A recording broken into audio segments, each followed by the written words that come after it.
Hello friends, welcome to unique kitchen. நம்ம இன்றைக்கி மட்டனை வச்சு மட்டன் வெங்காய கறி எப்படி செய்யலான்னு பார்க்கலாங்க.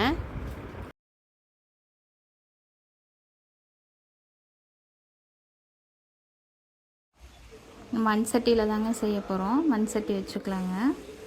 இப்போ எண்ணெய் வந்து 4லேருந்து 5 டேபிள் ஸ்பூன் ஊற்றிக்கலாங்க.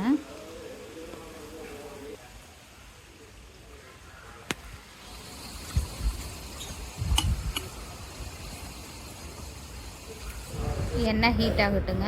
ஹீட் ஆகிடுச்சுங்க. இப்போ கடுகு சேர்த்திக்கலாம். கடுகு பொரிஞ்சிருச்சுங்க. இப்போ நம்ம கருவேப்பிலை போட்டுக்கலாம். 2 கொத்து கருவேப்பிலை போட்டிருக்குங்க. இப்போ சின்ன வெங்காயம் போட்டுக்கலாம். 1/2 கிலோ மட்டனுக்கு வந்து 1/2 கிலோ சின்ன வெங்காயம் போடணுங்க. நல்லா கிளறி விட்டுக்கலாங்க.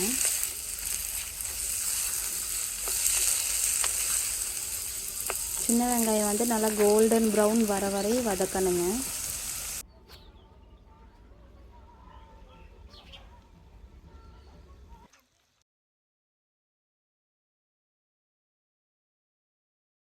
இப்போ வெங்காயம் வதங்குற கலவை வந்து உப்பு சேர்த்திக்கலாங்க. 1 டீஸ்பூன் சேர்த்திக்கங்க. இப்போ நல்லா கிளறி விட்டுக்கலாங்க.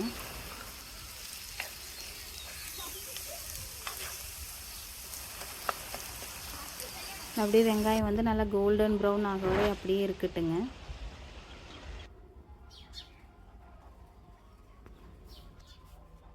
இப்போ நல்லா கோல்டன் ப்ரௌன் ஆயிடுச்சுங்க. இப்போ வந்து நம்ம மட்டன் சேர்த்திக்கலாம். 1/2 கிலோ மட்டன் கொத்துக்கறியாக கேட்டு வாங்கி சேர்த்திக்கங்க. நல்லா கிளறி விட்டுக்கலாங்க.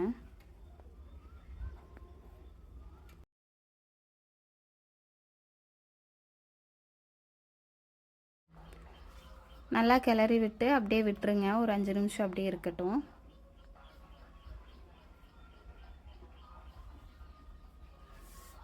மட்டன் இப்போ 5 நிமிஷம் ஆச்சுங்க. குழம்பு மிளகாத்தூள் போட்டுக்கலாங்க. 3 table spoon. Garam masala 1 teaspoon சேர்த்திக்கலாங்க.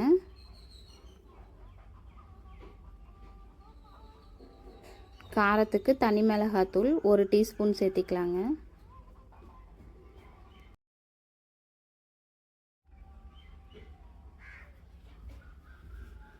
ஒன்றரை டீஸ்பூன் உப்பு சேர்த்திக்கலாங்க.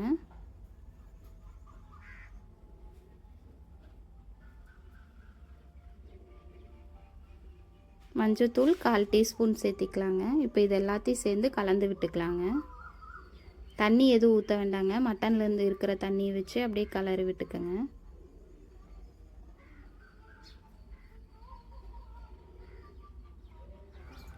மட்டனில் அப்படியே தண்ணி நல்லா வர வரை விட்டுறலாங்க. இப்போ மட்டனில் நல்லா தண்ணி பிரிஞ்சு வந்திருக்குங்க. இப்போ தண்ணி சேர்த்திக்கலாம். மட்டன் வேகிற அளவுக்கு மட்டும் தண்ணி சேர்த்திக்கங்க. தண்ணி சேர்த்து விட்டு ஒரு கிளறி மூடி வச்சுருங்க. ஒரு 5 மினிட்ஸ் அப்படியே இருக்கட்டும். அப்புறம் ஓப்பன் பண்ணி பாருங்கள்.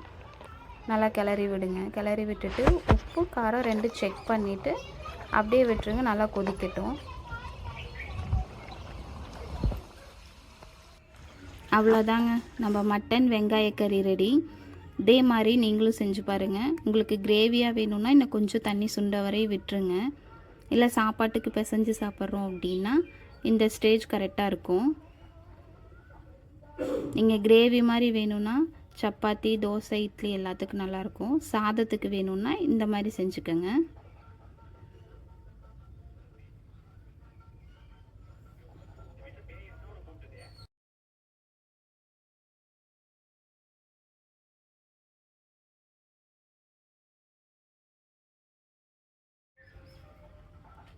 நீங்களும் இதே மாதிரி செஞ்சு பார்த்துட்டு எப்படி இருக்குன்னு கமெண்ட் பண்ணுங்கள்.